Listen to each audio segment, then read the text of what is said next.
Ndugu zangu, kwa Waislamu na wasalimia assalamu alaikum wa rahmatullahi ta'ala wa barakatuh. Kwa Kristo tumsifu Yesu Kristo. Bwana Yesu asifiwe. Na kwa Tanzania wote, habari za saizi. Leo nimekuja tena tuzungumze kwa pamoja. Nimeona ni muhimu sana tuzungumze tena baada ya kuwa nimezungumza mara ya kwanza kwenye ile hotuba yangu tarehe 24 mwezi wa 5 2025. Leo nataka kuzungumza nanyi tena. Kwanza nitaanza na neno la Mungu kutoka kwenye kitabu cha Mithali ambacho kimeandikwa na Mfalme Suleiman bin Daud, au Wakristo tunamuita Mfalme Suleiman. Kwenye kitabu chake cha Mithali sura ya 14 kuanzia mstari wa 34 inasema, haki huinua taifa, bali dhambi ni aibu kwa watu wote. Haki huinua taifa, bali dhambi ni aibu kwa watu wote. Nilipoongea nanyi tarehe 24 mwezi wa 5, nilipoanza hoja ya utekaji uliokuwa umezidi katika nchi, nilitoa takwimu iliyotoka TLS, Tanzania Law Society, ya watu waliokuwa wametekwa au kupotea, wengine kupatikana, wengine kuokotwa wamekufa. Na sasa ni almost miezi 5 baadaye, utekaji umeendelea, umekuwa wa kutisha sasa. Sasa sio utekaji tena, umekuwa uchukuaji au uvunaji. Imekuwa sasa ni kama mtu anavyochukua kuku kwenye banda la kuku, wakati wowote, saa yoyote, kwa namna yoyote. Mtu yoyote sasa anachukuliwa, si mwanafunzi, sio winga wa Kariakoo, sio padri, sio shehe, sio balozi. Mtu yoyote anaweza kuchukuliwa. Kwa hiyo utekaji umekuwa wa kutisha sana. Na mpaka sasa hivi, wakati nazungumza na nyie mara ya kwanza, nilisema wakati ule kulikuwa na watu 84 wale ambao walikuwa kwenye orodha ya watu wa TLS. Tangu wakati ule sasa hivi ni watu wengi, ambao zaidi ya 108 hivi, ambao ama wametekwa wakapatikana, ama wengine hawajapatikana kabisa. Na kauli zinazotoka kuhusu watu wanaotekwa ni kauli nyepesi sana kuzisikiliza. Ni kauli nyepesi ukilinganisha na uzito wa uhai wa mtu. Ndugu zangu, naomba tukubaliane. Uhai ni zawadi ambayo Mwenyezi Mungu anatupa, na hakuna mtu mwenye mamlaka ya kupoka uhai wa mtu, hayupo. Tupewa zawadi na Mungu kama ya uhai, tuitumie kwa ajili ya utukufu wake. Kwa mujibu wa Katiba ya Jamhuri ya Muungano wa Tanzania, katiba ya mwaka 1977 ibara yake ya 8 kifungu cha kwanza inasema hivi: mamlaka ya nchi itakuwa mikononi mwa wananchi, na serikali itapata madaraka na mamlaka yake yote kutoka kwa wananchi. Hii ni kwa mujibu wa katiba hii, na itatumia madaraka hayo kwa niaba ya wananchi. Lakini ibara ya 8(1)(a) inasema, mamlaka na madaraka ya serikali ya Jamhuri ya Muungano yatatokana na wananchi, na serikali itapata madaraka yake kutoka kwa wananchi kwa mujibu wa katiba. Tunaona kumbe serikali inapata madaraka kutoka kwa wananchi. Maana yake kisima cha madaraka, the oasis of authority and power in the country, kinatoka kwa wananchi.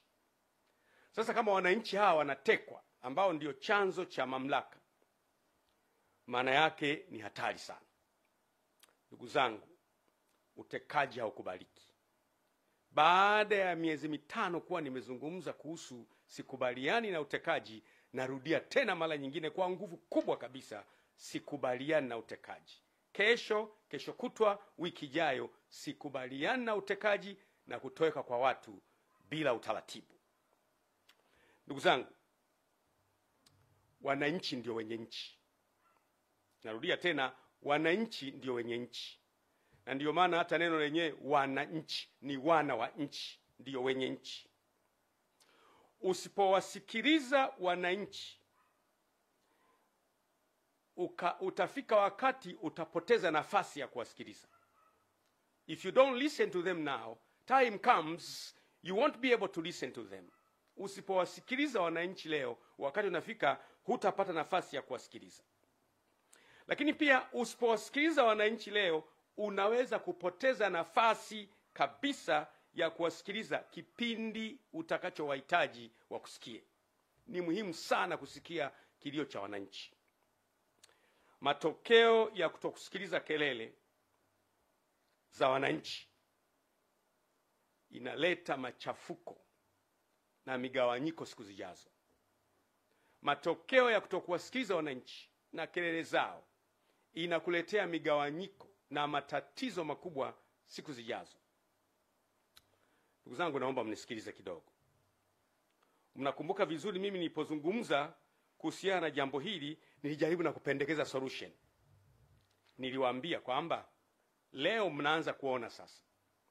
Niliwaambia kwamba shida ya nchi yetu ni kwamba wakuu wa vyombo wote, kwa maana ya mkuu wa jeshi la wananchi CDF, mkuu wa jeshi la polisi IGP, mkuu wa jeshi la magereza, mkuu wa idara ya usalama wa taifa, mkuu wa jeshi la uokoaji na wengine wote ni wateule wa Mheshimiwa Rais. Na huyu Mheshimiwa Rais pia ni mwenyekiti wa Chama cha Mapinduzi. Na huyu Mheshimiwa Rais pia ni mgombea urais wa Chama cha Mapinduzi. Unaweza kuona mtiririko huo kwamba aliyewateua ni rais wa nchi, lakini huyo rais wa nchi pia ni mwenyekiti wa chama, lakini pia huyo rais wa nchi pia ni mgombea urais. Kwa hiyo kwa katiba ya Jamhuri ya Muungano wa Tanzania, of course, unapoteuliwa unatakiwa kutimiza kazi zako sawa sawa na mujibu wa katiba. Lakini ni nani ambaye anaweza kupambana aliyemteua? Kwa kawaida, hata ningekuwa mimi, ungependa yule mtu aliyekuteua uishi naye vizuri, utumikie nchi, lakini kwa wakati huo huo na umsikilize. Kwa hiyo vyombo vyetu, nina hakika kabisa 100%, tangu place yangu ya kwanza nilivyosema kwamba vyombo vyetu viwe na ulinzi ili wawe na uwezo wa kusema hapana kwenye baadhi ya mambo ambayo hayaendi sawa sawa. Nikupe mfano mzuri.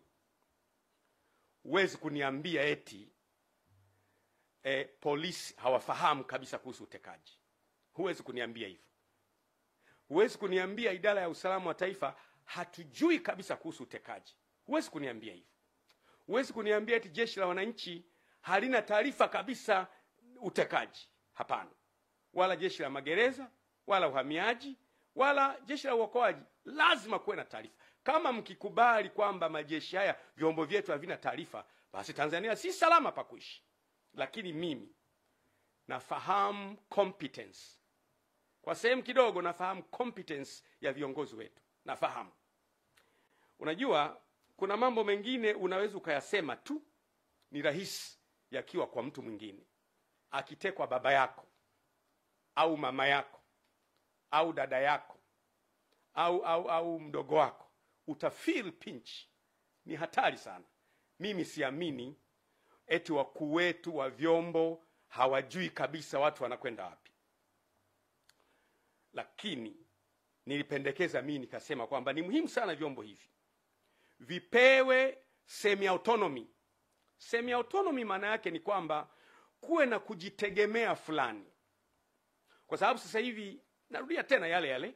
Mimi nilizungumza tatizo and I suggested solution. Nilizungumza tatizo na nikapendekeza ufumbuzi.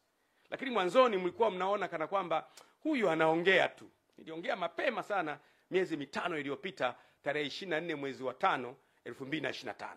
Nikapendekeza nikasema hivi: ili kukomesha huu utekaji ambao umeendelea kuwepo katika taifa letu, ni vizuri wakuu wa vyombo wote wawe na semi autonomy. Semi autonomy maana yake kwamba wawe na kujitegemea fulani. Nikasema kuwe na mamlaka ambayo Mheshimiwa Rais anaweza kumteua, kwa mfano DJIS, mkuu wa idara ya usalama wa taifa, anamteua. Mheshimiwa Rais kama ilivyo kawaida amteue mkuu wa jeshi la wananchi CDF, Mheshimiwa Rais anaweza kumteua mkuu wa jeshi la polisi kama ilivyo na mkuu wa jeshi la magereza na mkuu wa jeshi la uhamiaji na mkuu wa jeshi la uokoaji. Lakini akitaka kuwatoa, kuwe na chombo kingine ambacho kinaangalia sababu za hawa kutolewa. Kuwe na instrument, kuwe na chombo kingine. Mimi nikapendekeza chombo kile kinaweza kuwa ni kamati ya ulinzi na usalama ya Bunge, ambayo sababu zipelekwe kwa nini yule anataka kutolewa. Kwa mfano, sasa hivi natoa mfano tu. Ni mfano, mimi napenda kutumia mfano. Kwa mfano, kama IGP anauona utekaji na hakubaliani, au DGIS wetu wa sasa hivi anauona utekaji na hakubaliani, au mkuu wa jeshi la wananchi anauona utekaji sasa hivi lakini hakubaliani, au mkuu wa jeshi la magereza au uhamiaji au jeshi la uokoaji anauona utekaji lakini hakubaliani, atakwendaje kwa bosi wake aliyemteua, ambaye bosi wake ni mgombea na bosi wake angependa ashinde? Atakwendaje kumwambia bosi, hili jambo mimi sikubaliani nao?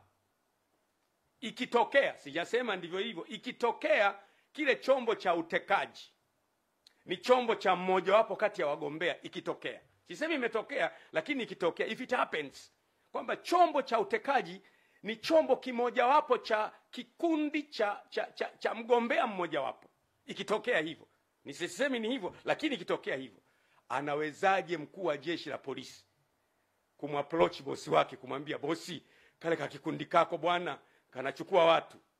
Anawezaje mkuu wa jeshi, mkuu wa idara ya usalama wa taifa kumwambia, bwana bosi, kale ka kikundi kako anafukuzwa kazi? Hiyo ni kweli.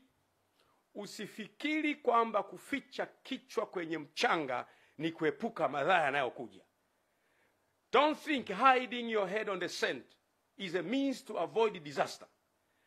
Madhara yanapokuja ni kuyafesi na kukabiliana nayo na kutafuta ufumbuzi. Ndio maana niona mimi nitazungumza na kuzungumza tena bila woga.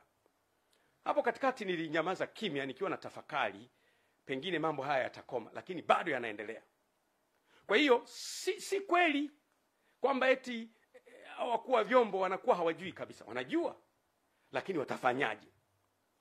Akikaa akafumba macho akalala, ndani ya moyo wake akitafakari, anaona huu utekaji unaharibu nchi, ila atafanyaje?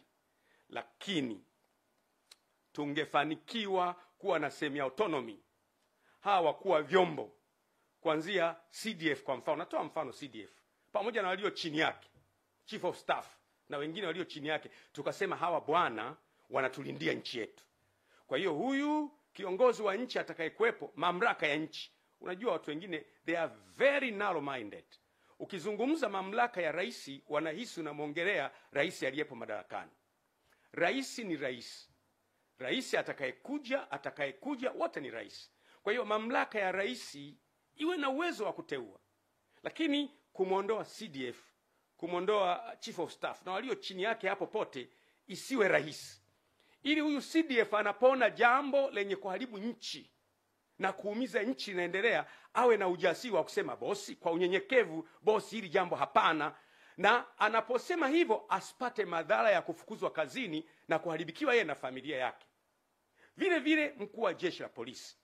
Mkuu wa jeshi la polisi, IGP na walio chini yake wote hao watatu wanne wenye mamlaka ambao wameteuliwa na rais, wawe na uwezo na wenyewe wakiona jambo la kiutekaji au la kuharibu nchi au lolote ambalo linatishia amani ya nchi, na wenyewe wawe na uwezo wa kusema bosi, samahani, hili jambo si jema, litaharibu nchi.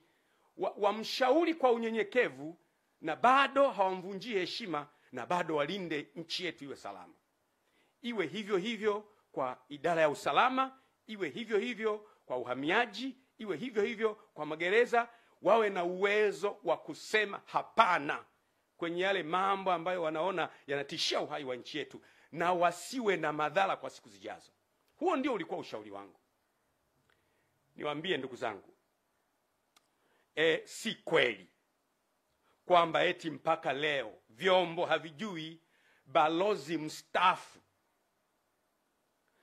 mwenezi wa Chama cha Mapinduzi Taifa mstaafu, mjumbe wa kamati kuu ya Chama cha Mapinduzi mstaafu, mjumbe wa halmashauri kuu ya CCM mstaafu, Balozi Polepole eti vyombo vyote havijui iko wapi. Si kweli. Si kweli. Si kweli. Kama Polepole ametowekea akiwa Tanzania, I am 100% nina hakika kabisa kwamba vyombo lazima viwe vinafahamu iko wapi. Na kama havifahamu, basi Tanzania sio sehemu salama kuishi. Lakini mimi kwa kiwango kidogo najua competence ya vyombo vyetu na wakuu wa vyombo. Najua. Mimi najua. Narudia tena, mimi najua competence ya wakuu wetu wa vyombo. Najua kabisa. CDF amekuwa kwenye kazi muda mrefu. Ni mtu competent. Anaiweza kazi. IGP Wambura ni mtu competent kabisa. Namfahamu Wambura tangu akiwa Kinondoni pale. Namfahamu Wambura tangu akiwa kanda maalum.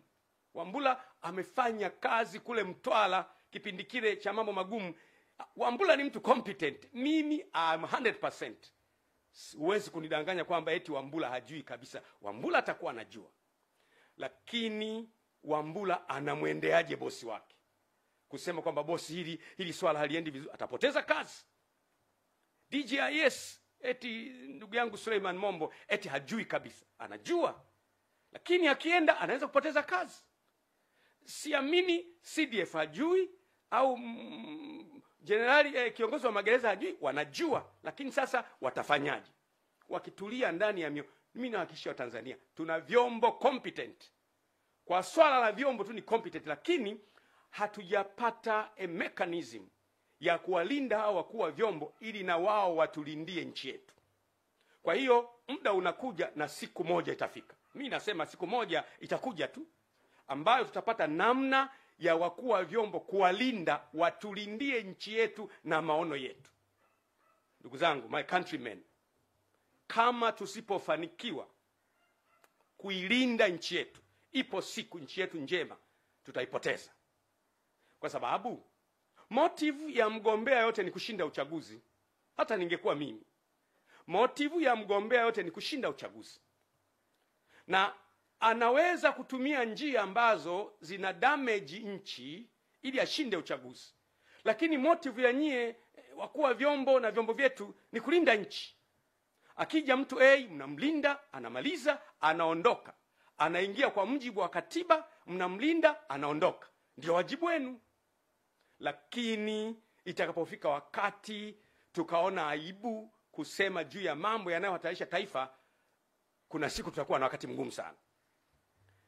Ndugu zangu, ninyi wakuu wa vyombo ni binadamu. Niruhusini niongee na nyie. Si nyie mnayoendesha ya mambo ya utekaji, si nyie. Wala sio vyombo vyenu. Si nyie wala sio vyombo vyenu vinavyoendesha mambo ya utekaji.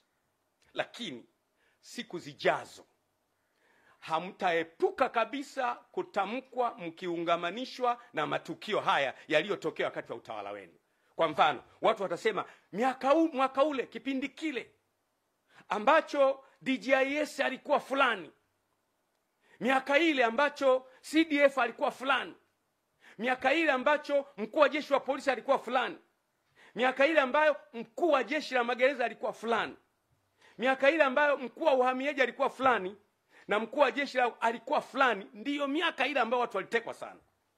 Hamwezi kukana kwamba si ninyi, lakini miaka ijayo historia itawarekodi kwamba ninyi mlipokuwa wakuu wa vyombo mambo haya yalitokea. Mimi naongea na nyie moja kwa moja kama mtumishi wa Mungu. Na ukiniona naongea hivi kwenye nyakati ambazo ni za hatari kama hivi, nyakati ambazo balozi anatoweka, hakuna neno lolote kutoka serikalini kwamba mstaafu wao ametoweka. Hakuna. Watu wamekwenda mahakamani, ruling ya mahakamani na yenyewe inasema kwamba na wenyewe hawajui, mahakama hawajui. Kwa hiyo huwezi kumpata popote. Ukiniona mimi nazungumza kwa uchungu kabisa. Nchi ni yetu sote. You cannot avoid in the future that when they talk about these abductions, that your names might be connected, not in a sense that you are doers of those matters, lakini majina yenu yatatajwa, yataungamanishwa na hayo. Mimi nawashauri pamoja na loyalty yenu kwa mamlaka, ambao ni jambo la muhimu na lazima, Loyalty yenu kwa mamlaka, jambo la mila lazima. Pamoja na loyalty yenu kwa mamlaka, liangalieni jambo hili kwa muhimu sana. Linawaunganisha nyie na utu wenu na familia zenu na watoto wenu. Si kwa sababu mmefanya, ni kwa sababu nyie ndio mlikuwa wenye mamlaka ya kulizuia hili jambo. Si kweli eti vyombo havijui Mdude na Soka wako wapi. Si kweli eti vyombo havijui Ali Kibao alichukuliwaje. Si kweli vyombo havijui Polepole kaondokaje. Si kweli. Vitakuwa vinajua. Vitakuwa vinajua. Na hakika kabisa vitakuwa vinajua. Lakini vifanyeje? Nisema tangu mwanzo kwamba utekaji si sera ya Chama cha Mapinduzi. Mimi naongea leo bado ni mwanachama wa Chama cha Mapinduzi mwaminifu. Na nataka niwaambie baadhi ya watu ambao wanaongea maneno. Mimi sijawahi kuwa mwanachama wa chama chochote Tanzania. Kama ukipata kadi ya Josephat Mathias Gwajima kwa chama chochote, sijawahi kuwa mwanachama wa chama chochote zaidi ya Chama cha Mapinduzi. Ndiyo maana napozungumza Chama cha Mapinduzi ndio chama kinachotawala. Tunakihitaji sote. Ni vizuri kama Chama cha Mapinduzi tunaendelea kuwaza kwamba sisi chama chetu, matukio haya yanapoendelea kutokea, miaka 5 ijayo, miaka 10 ijayo, watu watakuwa na picha gani na chama chetu? Mimi nasema sera ya kuteka watu, kupotea kwa watu, kuumiza kwa watu, si sera na si mtazamo wa Chama cha Mapinduzi ambacho mimi ni mjumbe wa halmashauri kuu ya chama hicho. Sio. Na lazima jambo hili liache kabisa. Uwezo wa vyombo vyetu hauna mjadala kama nilivyosema. Lakini wakuu wa vyombo walindwe. Narudia tena, wakuu wa vyombo walindwe ili na wao wawe na uwezo wa kutulindia nchi yetu. Tusipowalinda wakuu wa vyombo tumeshindwa. Angalia historia ya nchi yetu. Tumefanya kazi vizuri sana kwenye operation nyingi za kimataifa. Nakumbuka kule Kongo, Sudan, Somalia, Lebanon, Afrika ya Kati mpaka Komoro. Vyombo vyetu vimefanya kazi. Haiwezekani mpaka mgogoro wa kule Kibiti ambao ulikuwa umetishia tulisolve. Leo vyombo haviwezi kusolve shida ya kutekwa watu. No. Haiwezekani. There must be a problem. Na problem mimi naendelea kuisingle out. Problem ni siasa. Msitufuate sisi wanasiasa sana. Politicians are out to win election. Politicians are there today and they are not there tomorrow. Wanasiasa wapo leo kwenye hizo nafasi na kesho hawapo. Ninyi mtakuwepo kwa sababu ya taaluma zenu. Simameni, stand up. Stand for our country. Nchi yetu ni watoto wenu. Nchi yetu ni wajukuu wenu. Nchi yetu ni mama mdogo, mama mkubwa, shangazi. Wanadamu wote ni ndugu. Narudia tena, wanadamu wote ni ndugu. We are all from the same family. Pengine kwa sababu ya muda mwingi umepita tunasahau, lakini asili yetu wote ni kutoka kwa Adam na Eva. Sisi wanadamu wote ni ndugu. Akitekwa mama itakuuma sana. Akitekwa dada itakuuma sana. Akitekwa mwanao itakuuma sana. Leo haikuumi kwa sababu unahisi hao si ndugu zako. Sisi sote ni ndugu. Na watekaji wamefika mahali ambapo wana ujasiri. Nikamsikiliza mkurugenzi wa Jamii Forum Mero anasikika anasema kwamba yeye alipigiwa simu. Akaambiwa na mtu, bwana, tutakuteka, tutakuua na Watanzania watakulilia kwa siku 3 afu baadaye watasahau. Yaani mtekaji ana ujasiri wa kukupigia simu na kukwambia, bwana, tutakuchukua alafu Watanzania watalia siku 3 watakusahau. Anakupigia simu. Ndugu zangu, we must wake up. Huu utekaji tunauresist kwa nguvu zote. Mimi binafsi nauresist leo, kesho, wiki ijayo. No, it can't happen in our country. Jambo hili lazima likataliwe. Hatukuliona kule nyuma. Hii ni dharau iliyopindukia kwa mtekaji kukupigia simu na kukutisha. Leo watu wengi wamekimbia nchi. Mwanamapinduzi askofu wetu hayupo. Wamekimbia. Sikiza nikwambie. Kina Mwakipesile wamekimbia, wengi wamekimbia, wako nje. Wengine siwezi kuwataja kwa sababu ya hadhi zao. Maaskofu wa madhehebu makubwa kabisa wamekimbia nchi kwa sababu tu ya kusema sema. Sikiza niwaambie. At least mimi ni kiongozi wa taasisi. unapokuwa kiongozi, watu wote hawawezi kukubaliana na wewe. Hata kwenye taasisi zetu za kimungu kabisa, ni kanisani au ni msikitini, si watu wote watakubaliana na wewe, na pamoja na kwamba ni waumini wako, wakukusema sema wapo. Wengine watakusema kwa sababu za uongo, zitakuuma. Kama kiongozi lazima uwe na courage ya kumeza hayo maneno. Ukiwaua wote utamtawala nani? Ukiwateka wote utamtawala nani? Itakuwaje baada ya hapo? Unaweza kuwateka ukashinda uchaguzi. Baada ya kushinda uchaguzi, kila uliyemteka ana mdogo wake, ana mjomba wake, ana shangazi yake, ana kaka yake, ana ndugu yake. Baadaye nchi itakuwa kwenye uchungu ambayo itakuwa ni ngumu sana kuiganga. Amkeni. Nasema tena, this is a last wake up call. Hii ni kengele ya mwisho ya kuamsha kwamba amkeni, tutapoteza nchi. Kataa utekaji, disappearance of persons. Kwa mimi siamini kabisa kama kwa vyombo havifahamu, lakini vyombo tangu mwanzo nimesema sio vyombo, lakini kuna kakitu fulani ambako huwezi kugusa. Kwa sababu kuna watu wengine wanapotekwa wanakuja wanaelezea. Kwa mfano kuna huyo bwana aliyetekwa, yule Satifa nafikiri, ambaye alipelekwa anasema mpaka Katavi, pigwa risasi, akaachwa kule mahali. Aliporudi anaelezea kabisa, nilichukuliwa Dar es Salaam nikapelekwa hapa, anaelezea. Kwa hiyo haiwezekani kwamba watekaji hawa hawafahamiki kabisa. No, wanafahamika. Lakini kwa nini hakuna desperate means za kuwapata? Why?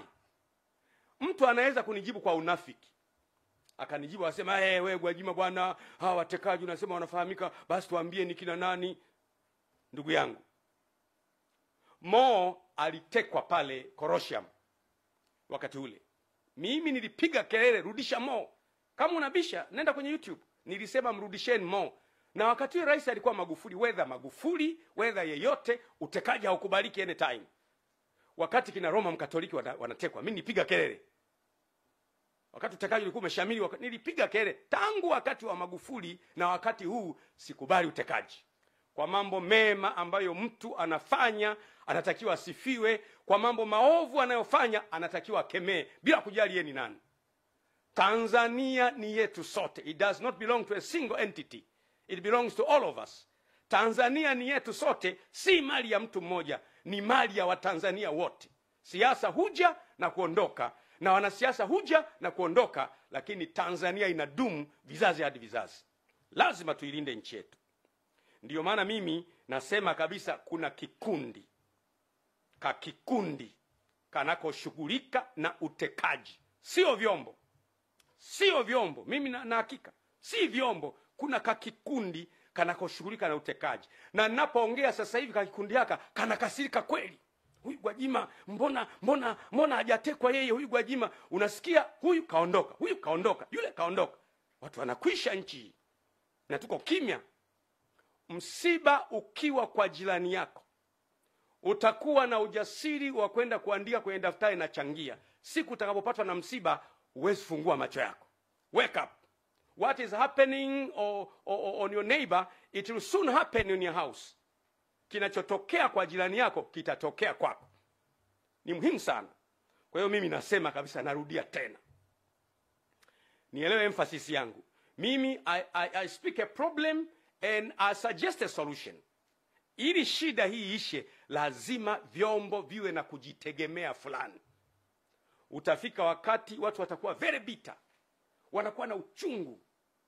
Kunakuwa na mkusanyiko wa watu mbalimbali ambao wana uchungu kwa sababu ya A, B, C, D. Mkusanyiko wa watu pamoja ni ngumu sana kuwatibu. Kumbuka, kila kinachoanza huwa kina mwisho wake. Anything that begins has an end. Kuna siku utekaji utakoma, na utakoma soon. Mimi na hakika kabisa. Mungu aliyeumba wanadamu hawezi kuruhusu mwanadamu unakuja unachukuliwa kwenye nyumba tu kama jogoo, unachukuliwa kwenye nyumba kama kondoo, unapigwa, alafu asubuhi watu wanao michirizi ya damu hiyo, Balozi Polepole kaondoka. Alafu unafuatilia wapi? Mahakama haijui, polisi hawajui, kila mtu hajui amekwenda wapi, nobody knows. Jamani, haiwezi kuwa nchi.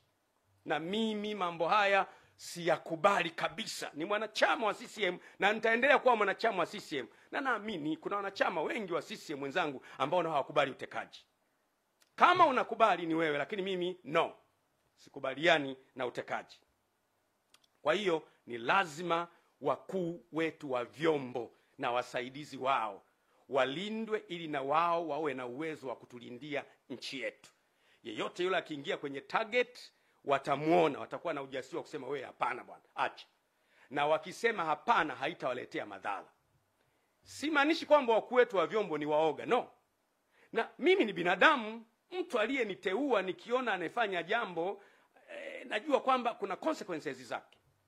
Nitapata consequences. Na mtu, wewe umelay down maisha yako yote. Umetembea njia ya uongozi kuanzia kule chini. Umepanda mpaka kule juu. Leo uje upewe matatizo pale juu. Unashindwa. Mwanadamu ameumbwa na haya. Kwa hiyo nashauri mno, nashauri sana, na hili jambo itakuwa ndio tiba permanent ya utekaji na mambo mengine yanayohusiana na utekaji. Tiba ya ulinzi wa maono ni hivi kwamba ili maono ya nchi yalindwe, tuwe na vyombo vya kulinda maono. Kwa mfano, mimi nilipokuwa bungeni nimezungumza sana kuhusu maono ya muda mrefu. Nikasema kwamba hakuna nchi yenye uwezo wa kuendelea kwenye miaka 10 au 15 au 20. Nchi zinaendelea kuanzia miaka 50, miaka 100. Na nchi zile ili ziendelee, lazima kila rais anayeingia madarakani aendelezee pale mwenzake alipoishia. Continuation. Rais yeye anaingia, anaendelea, halafu rais mwingine anaingia, kunakuwa na muendelezo, kwa sababu maono ya taifa ya kwepo. Nikupe mfano mzuri. Kwa mfano, Rais Nyerere anaishia hapa. Anaingia Mheshimiwa Mwinyi, anaendeleza alipoishia Mwalimu. Anaingia Mheshimiwa Mkapa, anaendelea pale. Anaingia Mheshimiwa Jakaya, anaendelea pale. Anaingia Magufuli, anaendelea pale. Anaingia Mama Samia, anaendelea pale. Hizi continuation zinatupa maendeleo. Lakini lazima kuwe na maono ya taifa yaliyoandikwa. Nimesukuma bungeni mpaka kweli Mungu amesaidia tumeandika maono. Lakini shida, tutayalindaje haya maono? Yatalindwaje? Yatalindwaje haya maono? Ndiyo, tumeandika kwenye makaratasi hapo. Vitu vingapi tumeviandika na havifanyii kazi? Ataingia kiongozi, hafanyi yale maono. Tajenga madaraja, tutapiga makofi. Tajenga leta, piga makofi. Lakini hafanyi yale maono. Ni nani wa kwenda kumwambia mheshimiwa samahani, yale maono yetu ya wananchi huyafanyi? Hayupo. Waziri atamwambia, atafukuzwa kazi. Waziri mkuu atamwambia, waziri mkuu ni mteule wa rais. Makamu wa rais atamwambia, hawezi kumwambia. Sasa hivi vyombo sasa vya kwetu hivi vinavyokuwa na kujitegemea fulani, vinakuwa pia walinzi wa maono. Wana uwezo kwa unyenyekevu kumwendea mheshimiwa rais, mheshimiwa tumekuja kwako. Sisi wakuu wa vyombo, maono ya wananchi ni haya. Maono ya wananchi ni kwamba wanataka grid ya taifa ya maji. Maono ya wananchi ni kwamba wanataka kila wilaya iwe na hospitali. Maono ya wananchi ni kwamba wanataka kila barabara iwe ya lami. Maono ya wananchi wanasema kila mtoto mwenye uwezo wa kusoma chuo kikuu asome chuo kikuu. Maono ya wananchi ni kwamba asipatikane mtu wa kukaa kwenye nyumba ya majani. Maono ya wananchi ni kwamba kuwe na innovation centers, centers za uvumbuzi, wale watoto wenye vipaji maalum wawekwe pale. Unaanza kuondoka mheshimiwa. Hao watakuwa ndio walinzi wa maono. Vinginevyo, bila ya hivyo, tutaandika maono kwenye vitabu ambayo hatuwezi kuyalinda. Lakini nataka kuambia, asubuhi inakuja. Narudia tena, tutazame kule mbele, asubuhi inakuja. Haya mambo ya utekaji na kuumiza watu kuna siku yatakwisha. Na naamini kabisa yatakwisha. Ndugu zangu, ufisadi na uharibifu wa mali za taifa. Taifa letu lina safari ya kujenga uchumi na kuinua maisha ya watu. Objective au lengo kubwa la kila taifa ni ustawi wa watu wake. Inafahamika. Lengo kubwa la kila serikali ni ustawi wa watu wake. Ufisadi msingi wake mkubwa ni choyo, ulafi, ubinafsi, kukosa kuwaona wengine wana thamani kuliko wewe. Na ndio maana unakuta mtu amejilimbikizia vitu. Kumekuwa na malalamiko kila mahali ya wizi wa mali, ambao mimi huwa naepuka sana kumtaja individual.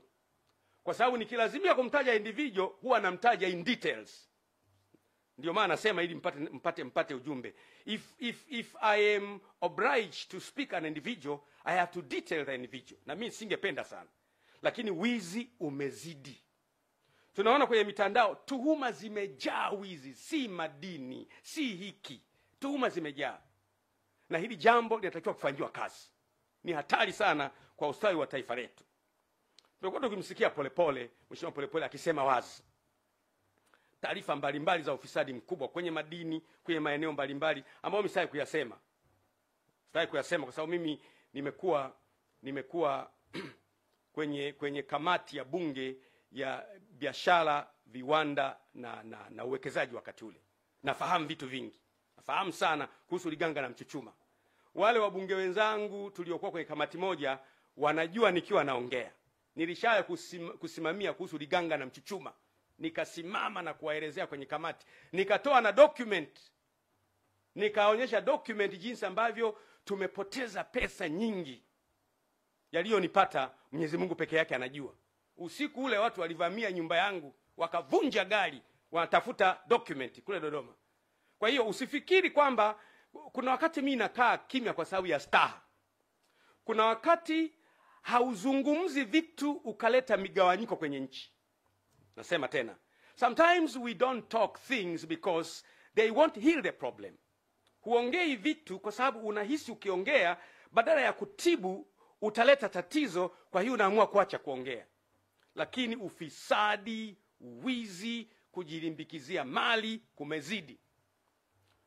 Mimi ipo siku ambayo ikilazimika ninaweza kukutajia akaunti za watu walizo camouflage fedha na kwenye majina ya watu na kampuni tofauti. Naweza kutajia.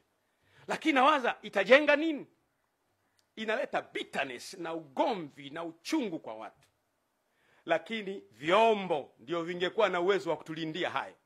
Kumbuka kilio changu mimi ni vyombo. Nani amfunge paka kengere? Ni nani? Nani huyo atakayesema kwamba huyo hapo? Hamna. Mwizi hawezi kumkemea mwizi mwenzake. Shetani akimkemea shetani, basi ufalme umeanguka. Siwezi kuongelea mambo ya gesi, makaa ya mawe, mambo ya madini, yameongelewa sana. Lakini nisikilizeni niwape neno hili.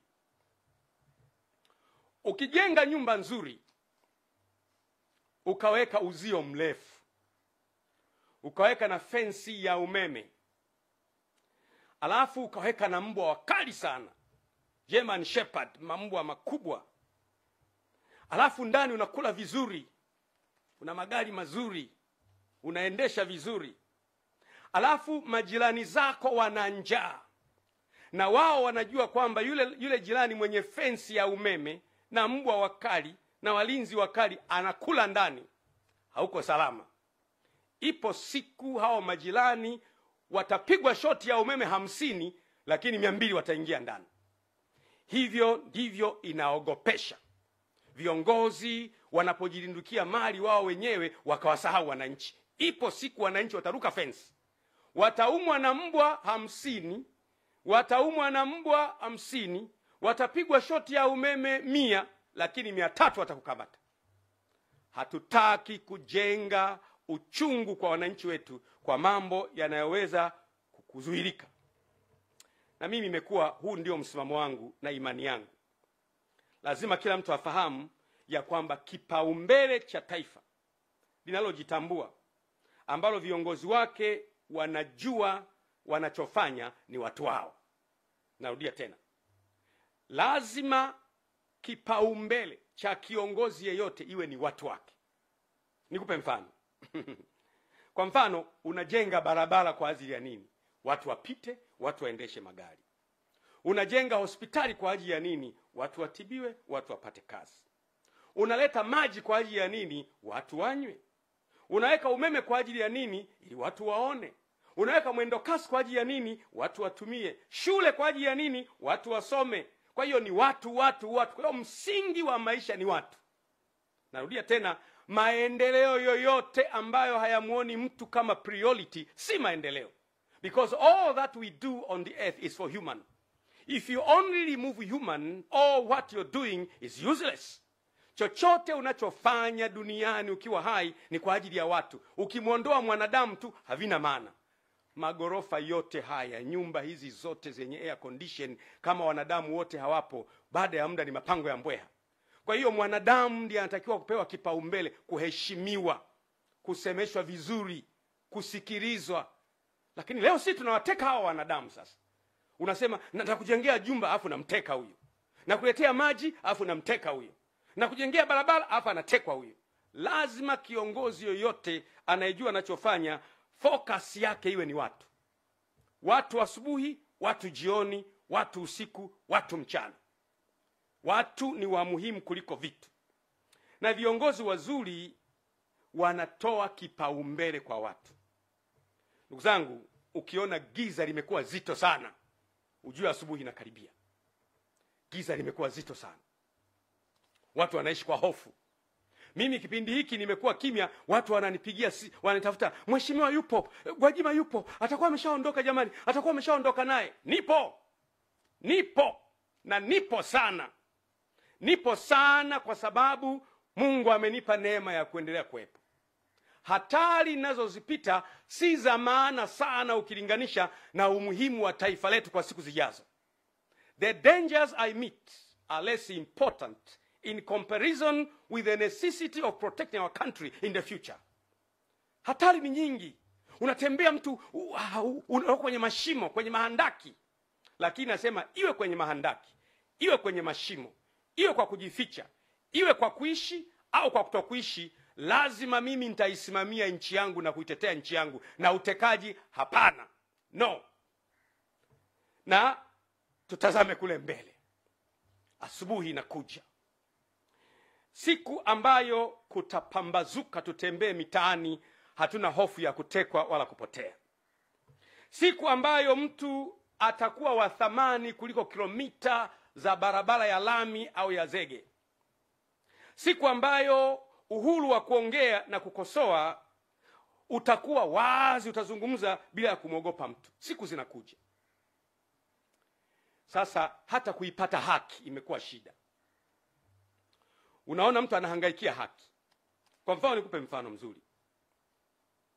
Vyombo vya kutoa haki kwa mkono wa sheria vinatakiwa kuwa famu. Mahakama zetu ziwe famu. Bahati nzuri sana, jina hakimu au jaji ni jina la Mungu mwenyewe. Biblia inasema kwamba msingi wa kiti cha enzi ni haki na hukumu. Maandiko yanasema hivyo. Msingi wa kiti cha enzi cha Mungu ni haki na hukumu. Kwa hiyo mtu akiitwa hakimu au mtu akiitwa jaji ni jina la Mungu, kwa sababu Yesu anaitwa hakimu wa haki. Kwa hiyo watu wanapotafuta haki kwenye mahakama hawazipati. Unaweza kufika wakati watu wakafa moyo, wakatumia njia isiyo sahihi kuipata haki yao. Nitoe mfano. Kwa mfano, unamwona mheshimiwa kwa mfano Ruhagampina, mgombea wa chama chake ACT. Tangu alipoanza kugombea akatolewa, amehangaika mahakamani mpaka muda wa kampeni umeisha. Yaani muda wa kampeni umeisha, bado anatafuta haki.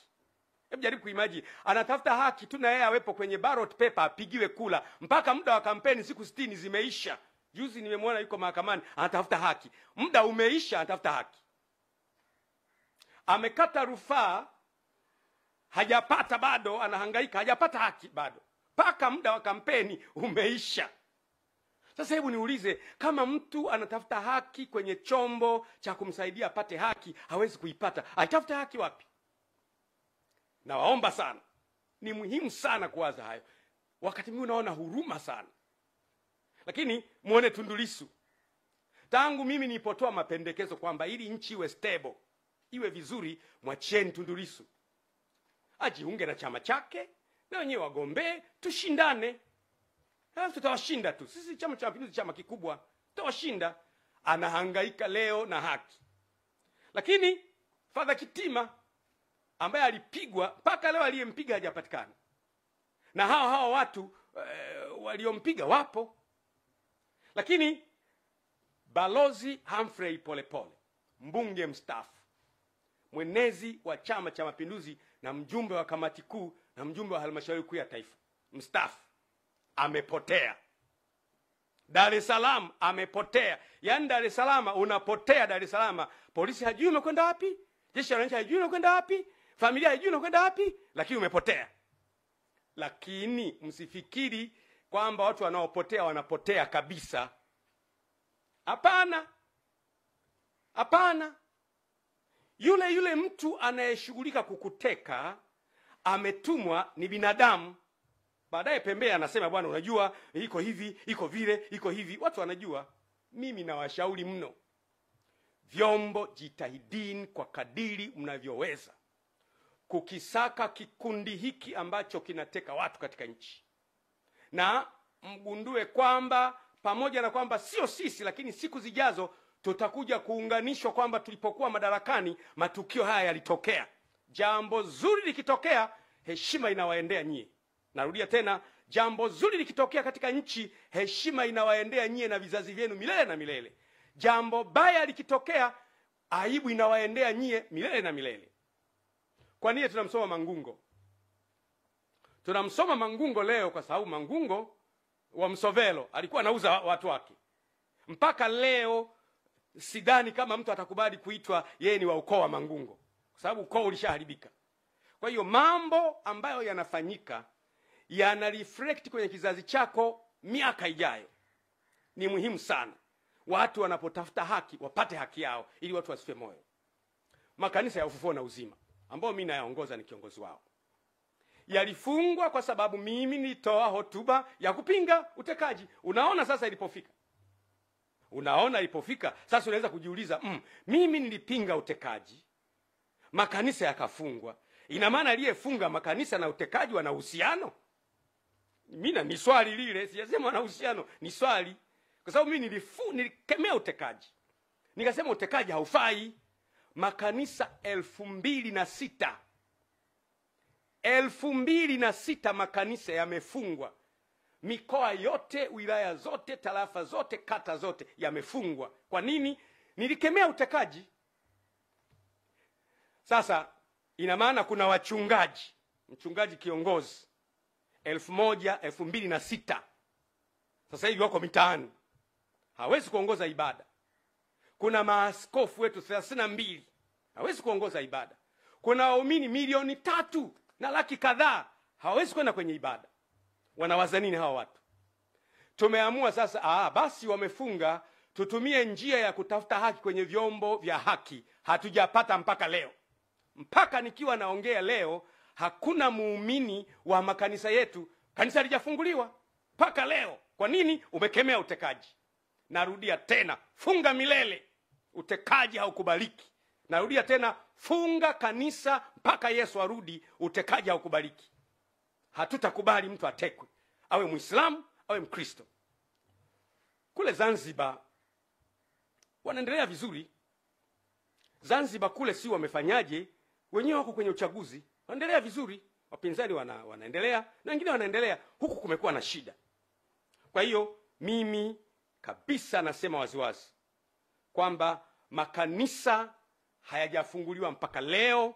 Tuko kwenye vyombo vya haki kwa muda wa miezi 5, haki haijapatikana bado. Waumini wako wanazagaa 3 wako mtaani, wananiuliza tufanyeje? Unategemea nini? Mahala ambapo mtu anaonewa, anatumia chombo cha haki kuipata haki, hawezi kuipata kwa wakati, unategemea huyu mtu atafanya nini? Kwa hiyo ninaomba sana vyombo vya haki viweze kufikiri na kuona namna ya kutoa haki ili watu wasife moyo. Ni muhimu sana sana sana. Watekaji wanaweza kufikiri wako salama. Mimi ni muumini wa Biblia.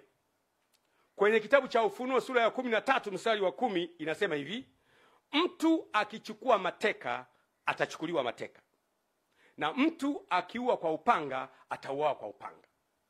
Mambo ambayo mnayafanya kwa watu gizani, mambo yale yale miaka ijayo Mungu ataruhusu wafanywe watoto wenu mchana kweupe.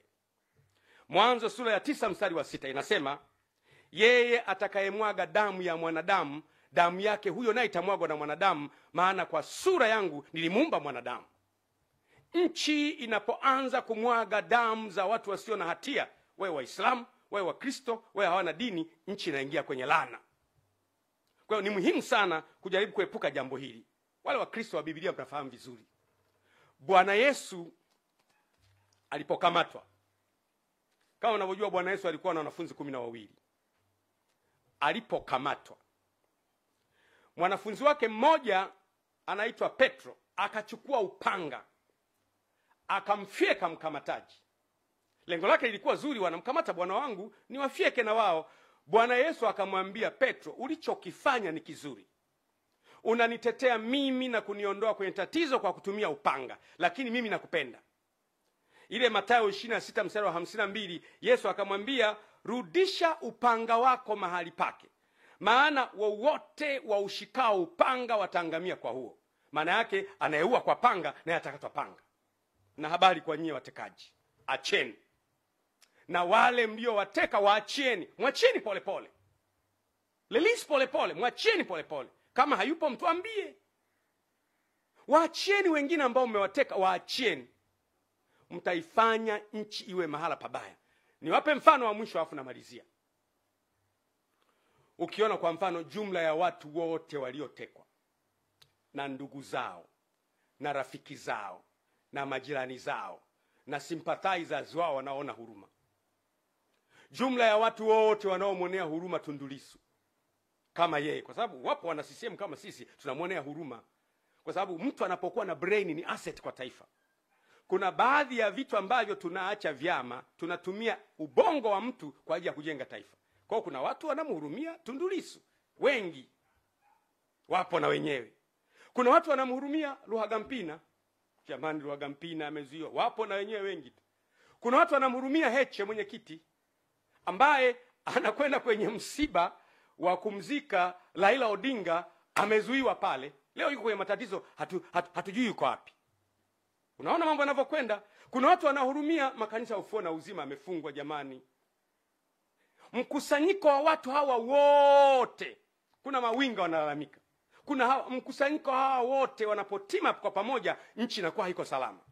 Tunatakiwa tujifunze kuepuka kuignite moto mahala ambapo tunaweza kuzima moto. Niwatie moyo ndugu zangu wananchi. Mungu hachelewi. Mungu hachelewi kuitimiza ahadi yake. Utekaji umezidi, maisha ya watu yanaharibika, na Mungu atajibu. Maneno yangu haya ni ya thamani sana, hasa kwa muda ambao nayazungumza. Kwa muda huu hakuna mtu anaweza kuzungumza na yuko nchini. Mimi niko nchini. Niko hapa kwenye nchi. Wengine wote wamekimbia. Kwa nini? Na ninapozungumza wanaanza, jamani kwa juma atakuwepo. Sikiliza niwaambie. Bwana asipoilinda nyumba, wao walindao wakesha bure. Na Bwana asipoujenga mji, wao wanaojenga wafanye kazi bure. Ulinzi una Mungu. Mungu akitaka uishi utaendelea kuwepo. Na Mungu akitaka kuondoka utaendelea kuwepo. Kuna siku tutaondoka. Mtekaji ataondoka, mimi nitaondoka, mwenye madaraka ataondoka, watoto wetu watabaki vizazi baada ya vizazi. Lazima tuilinde nchi yetu. Mimi nimedhamiria kusimama na wananchi. Mimi ni mwanachama wa Chama cha Mapinduzi aliyechagua kusimama pamoja na wananchi. Narudia tena, I want it to be very clear. Mimi ni mwanachama wa Chama cha Mapinduzi, ni mjumbe wa halmashauri kuu ya Chama cha Mapinduzi ambaye hakubali utekaji, hakubali uonevu, sikubali ufisadi. Nimedhamiria kusimama na kilio cha wananchi na nitasimama nao mpaka mwisho. Na wanachama wenzangu mnielewe kabisa kwamba nimedhamiria kusimama na wananchi mpaka mwisho, mpaka utekaji uishe.